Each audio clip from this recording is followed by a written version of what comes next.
Anthony DiMoro, and this is Sports Rants Now. The Philadelphia Eagles, or the Oregon Ducks edition, a trip up. It's a Chip Kelly team, and with all the turnover in Philly continuing on and on, wow, Chip Kelly just is like the guy with the controller on Madden, and he just got his brand new franchise, and he's trading away all the pieces.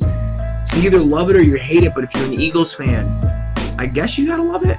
Listen, I love the boldness of Chip Kelly and how he's not afraid to do what he feels is best, and you gotta like that.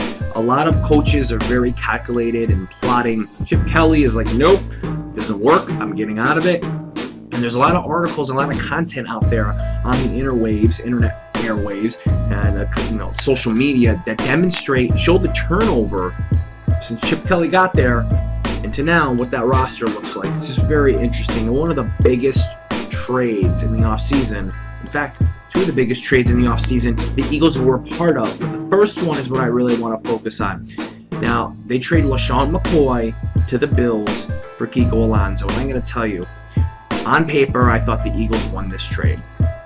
This is a passing league, folks, and I know running backs are being used differently, and I know LaShawn McCoy was very, very productive in that offense, but you get a piece like Kiko Alonso, who, if coming off of injury, can return to the form that we were used to seeing when he was, the legend of Kiko was built in Buffalo. The Eagles are going to have a steal right here, and I hate to say this, but they're going to have a steal long-term because linebackers' careers, their career lifespan is a lot greater than a running back shelf life in the NFL. So you're going to be getting the return on the investment for longer, according to what history has told us. So the Eagles, in my mind, won this trade, but is there too much turnover in Philadelphia for them to get consistently on the same page? Now, their second big trade, I really do like this on paper. Sam Bradford coming over for the Rams for Nick Foles. If you didn't feel like Foles was your guy, all right, then you move him on. And, last season when I watched Foles play, there were a lot of things that popped up in my head as red flags with him long-term.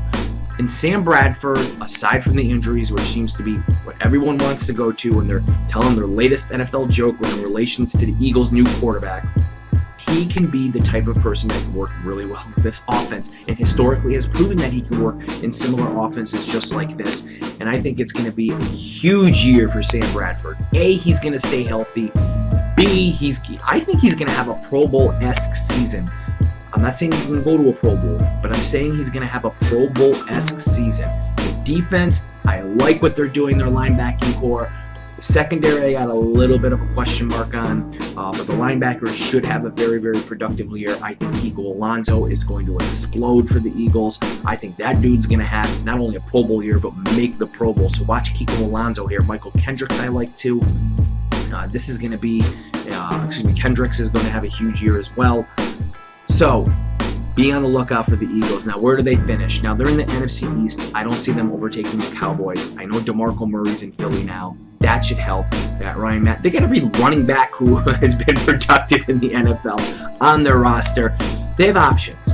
So, I do like the versatility and the depth that the Eagles have, and I see them finishing just one game out of the division behind the Dallas Cowboys, which makes them an 11-5 team. They will make the wild card playoffs, and I see them also winning a playoff game now. Will they make the NFC Championship?